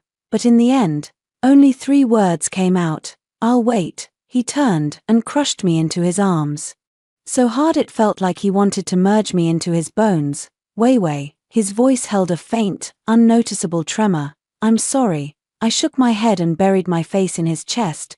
"Don't say sorry, you're my hero. Go do what you must. I'll hold the home together." He said no more, he just held me, for a very, very long time. That night, we did not discuss any academics. We only slept in each other's arms. I did not sleep at all. I lay awake, watching his sleeping face, wanting to carve his features deep into my mind. Before dawn, he rose. I helped him put on his cold, heavy armor, watching him change from my husband back to the decisive, killing prince of northern pacification. He took out a jet-black token and placed it in my hand. "This is my royal command. With it, you may command all the mansion's guards, and all my connections in the capital. Wei, while I'm gone, protect yourself. If anyone dares wrong you, do not hold back. Kill first, report later." I gripped the token, still warm from his body, and nodded hard. "I understand." At the city gate, the army was already assembled, a black mass of soldiers, their killing aura soaring to the sky. I stood on the gate tower, watching him mounted in full armor, like an unconquerable god. He looked up at me. Across the great distance, our eyes met. He did not say wait for me. I did not say safe travels. Between us, such words were no longer needed. He nodded slightly to me. Then he sharply reined in his horse. "Move out." One command. 10,000 horses galloped. The army rolled north like a black dragon, toward the horizon. I stood on the tower, watching him vanish into the wind and sand, motionless for a long, long time. I knew, from this moment on, my war had begun. 19. After Zhao Heng left, the capital returned to its usual calm, the calm before a storm. I understood clearly. The Prince of Northern Pacification's mansion stood too tall, too obvious. With the god of war gone, all the hidden eyes in the dark turned to me. I was not afraid. He had entrusted his home to me, and I would guard it for him. I began going to the training ground often, practicing riding, archery, and self-defense. At first, the guards thought the princess was just amusing herself. But when I used the bow Zhao Heng gave me to shoot through a willow leaf 50 paces away, their gazes changed completely. Too awe for a true fighter. Besides training, I poured most of my energy into running the mansion and managing the properties Zhao Heng left behind. He had left me far more than an empty mansion, dozens of shops and manors inside and outside the capital, the mansion's wealth, and part of the army's supplies. I spent 3 months, sorting every account clearly, plugging several hidden leaks, even bringing several nearly bankrupt shops back to life. Fuan's regard for me had grown from admiration to worship. "Princess, you are truly a genius at business," he said. "I have served His Highness for decades and never seen such skill." I smiled. "Just small tricks, nothing grand." What I did soon spread through the capital's noble ladies' circles. Some said I was unfaithful to my womanly duties, showing my face in public.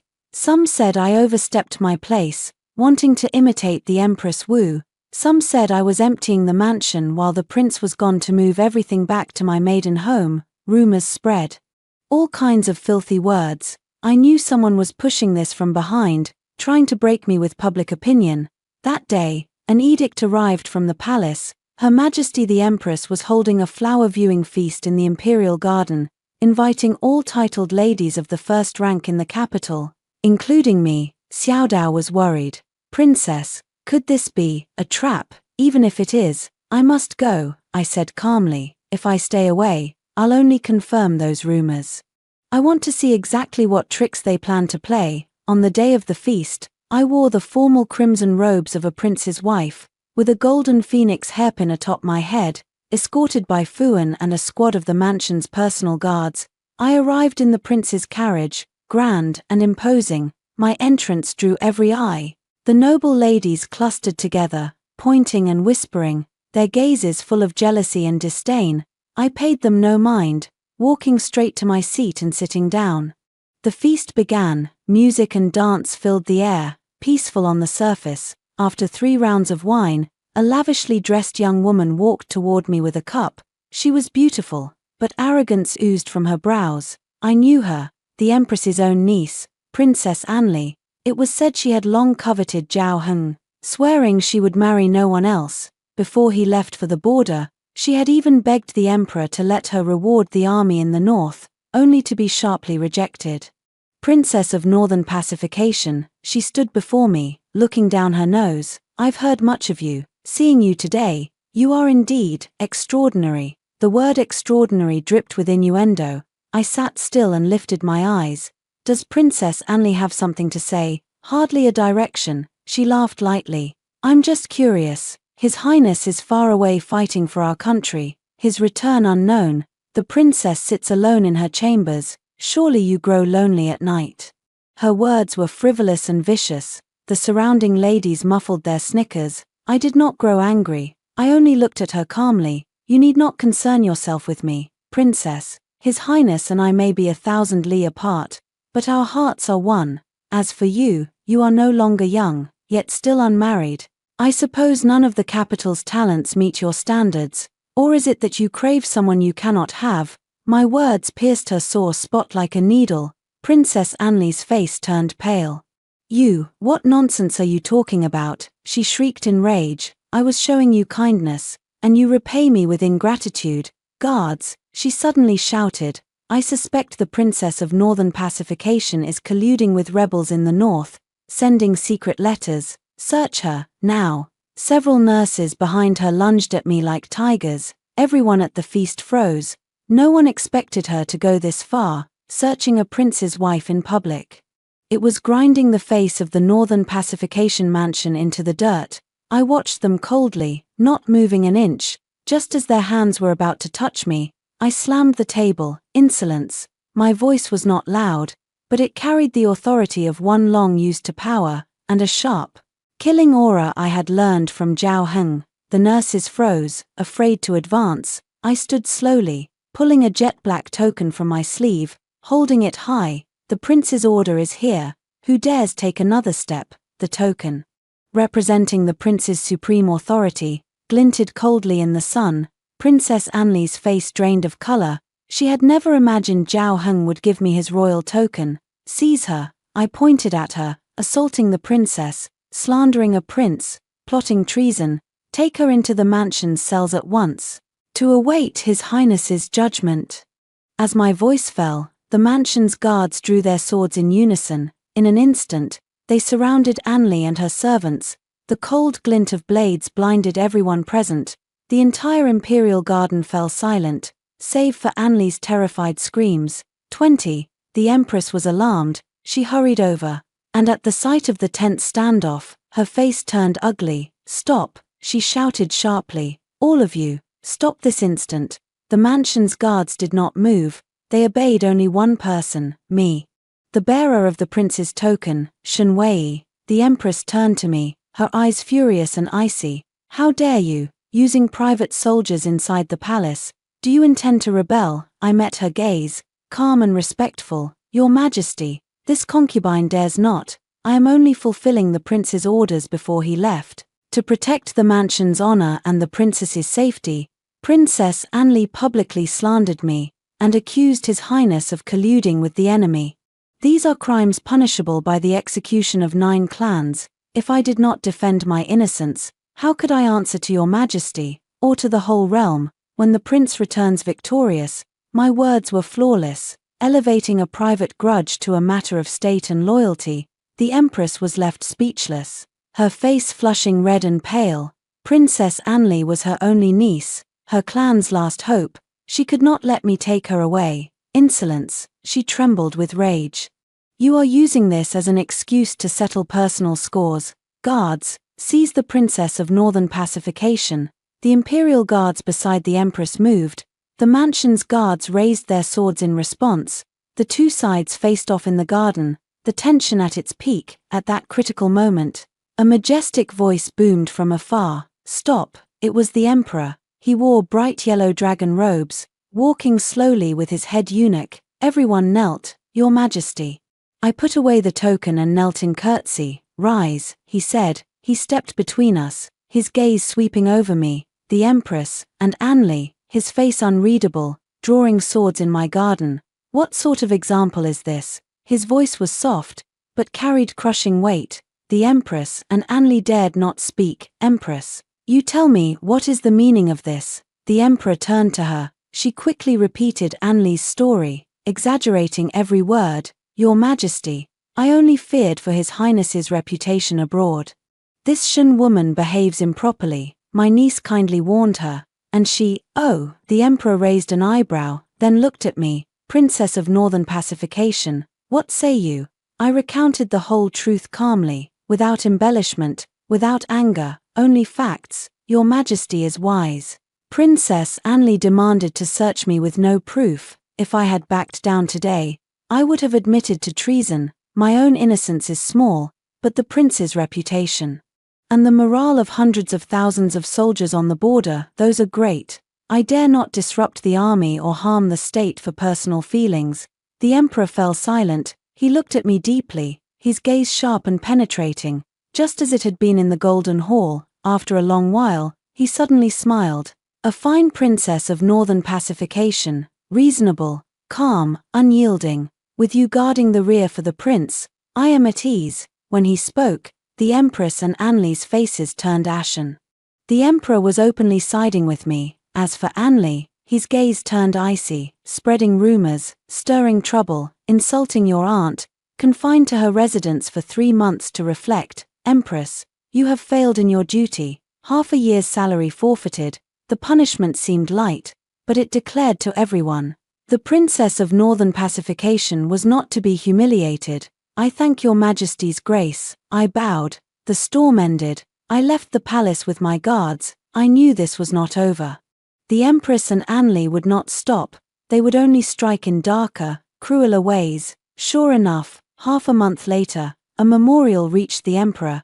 It impeached my father, General Shen, claiming he had long colluded with the executed Jiyu Yanqing, secretly funneling profits to build his own power in the south. Attached was a letter in my father's handwriting, confessing how he funded Jiyu Yanqing and promised him control over southern water projects. The letter was fake. But my father's funding of Jiyu Yanqing was real. Together, they looked like ironclad proof. The court was shaken. My father was suspended and placed under house arrest.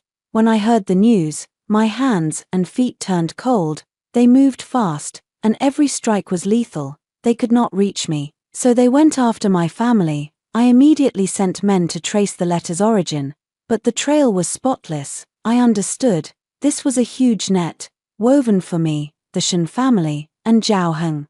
I was trapped in the center, alone and helpless. Just as I despaired, a thunderous message arrived from the north. The Prince of Northern Pacification had crushed the Wuhuan, 10,000 enemies slain, the Wuhuan Khan captured. Great victory in the north. The triumphant army was already on its way back. Soon to reach the capital, I held the victory report, seeing Zhao Heng's strong signature, and tears burst from my eyes. He was coming back. My mountain was returning, before I could even rejoice. An imperial edict arrived at the mansion. The emperor, pitying the princess's longing, graciously allowed me to go 10 li outside the city to welcome him. But alone, without a single soldier or guard, I squeezed the edict and laughed coldly. This was no favor, it was the final, sharp blade bared. They meant to kill me, outside the city, before Zhao Heng returned, leaving no trace. Number 21. I did not refuse, I accepted the edict. This concubine thanks His Majesty for his grace. The eunuch delivering the edict gave me a meaningful look, and turned to leave. Xiaotao's face had gone white with fear. Princess, you can't go. This is obviously a trap. I know. I touched the royal token Zhao Heng had left at my waist, my gaze calm and icy. But I must go. This is their last chance for me, and my last chance for them. If I defied the edict and stayed, they would brand me guilty, and the Shen family with me. If I went, I would be bait, drawing all danger to myself. Forcing all their plots into the light, I looked at Xiaodao. Go, bring me my red riding robes, and the bow His Highness gave me. Xiaodao shook her head, crying, Princess, go. I snapped. She dared not disobey, and ran out in tears. The next day, I rode alone on treading snow. The white horse Zhao Heng had left me, the sandalwood short bow on my back, dressed in fiery red riding robes. Under the mixed gazes of the entire capital, I slowly rode out the city gate. 10 li outside the city stood a long pavilion, homeward pavilion a place for farewells, and for welcoming those who returned. I arrived, dismounted, and stood quietly inside, waiting for my husband, and for those who wanted me dead. The wind was strong, snapping at my robes. All around was dead silence. Not even a bird chirped. I knew, in the dark, countless eyes were watching me. I did not know how long passed, before a faint sound of hooves echoed from the official road, not the thunder of an army. A dozen riders, light and fast, they wore black, masked their faces, their curved blades glinting. Their target was clear, me. I did not move. I slowly drew my bow from my back, narked an arrow. I never thought I could fight a dozen trained killers alone. I only wanted, if I must die, I would take one with me. I wanted them to know. The Prince of Northern Pacification's wife was no lamb to be slaughtered. The killers drew closer. I saw the bloodlust in their eyes. I drew the bow to its full curve. The moment before I released my fingers, a black arrow, screaming through the air, faster and fiercer than mine, burst from behind me, and pierced the lead killer's throat. He did not even scream, before falling stiff from his horse. One after another, second, third, arrows fell like rain. In a few breaths, all dozen killers lay dead. Cold corpses on the ground. I froze, and slowly turned. At the end of the road, a single rider in black armor, racing toward me through the sunset glow. Behind him, smoke and dust billowed, and the dark banners of his army loomed. It was him, Zhao Heng. He had come back. The hooves stopped before me. He dismounted and strode toward me, pulling me tight into his arms. He smelled of dust, of blood, and of the familiar scent I had missed so deeply. "I'm back," he whispered hoarsely in my ear. "I'm sorry I'm late." I buried my face in his chest. All my strength crumbled at last. Tears poured out uncontrollably. That night, Zhao Heng held my hand in one, his blood-stained sword in the other, and marched into the palace with 3,000 personal guards, a storm of killing intent surrounding him. The emperor received him in the imperial study. No one knew what they spoke of, only that when Zhao Heng came out, the emperor issued an edict that shook the court. Princess Anli, conspiring with remnants of the disgraced crown prince to murder the prince's family and shake the realm, sentenced to white silk. The empress, instigating and indulging her kin until great wrong was done, stripped of her title, imprisoned in the cold palace. All officials involved, regardless of rank, executed with their entire families. My father's innocence was beyond question. He was restored to his post and rewarded with 1,000 taels of gold. A raging storm was put to rest. By Zhao Heng's iron, unflinching hand, he declared to the whole world, "Even a dragon has scales that must not be touched. Offend them, and you die." And I, Shen Wei, was the only scale Zhao Heng would ever guard with his life. After the storm, Zhao Heng did something no one expected. He asked the emperor for permission to marry me again. 10 li of red dowry, 8 palace sedan, the highest imperial rights. He said the 3-day wedding had been too hasty, too unfair to his princess. He would give me the grandest wedding under heaven, so everyone would know Shen Wei was his wife, married openly, honorably, carried through the gates in full glory. On our wedding day, I wore the wedding gown he had ordered, made in 7 days and nights, woven from mermaid silk from the North Sea and golden thread from the western regions. On my head, the *9 phoenixes facing the phoenix crown *, heavier and more magnificent than before, sitting in the sedan.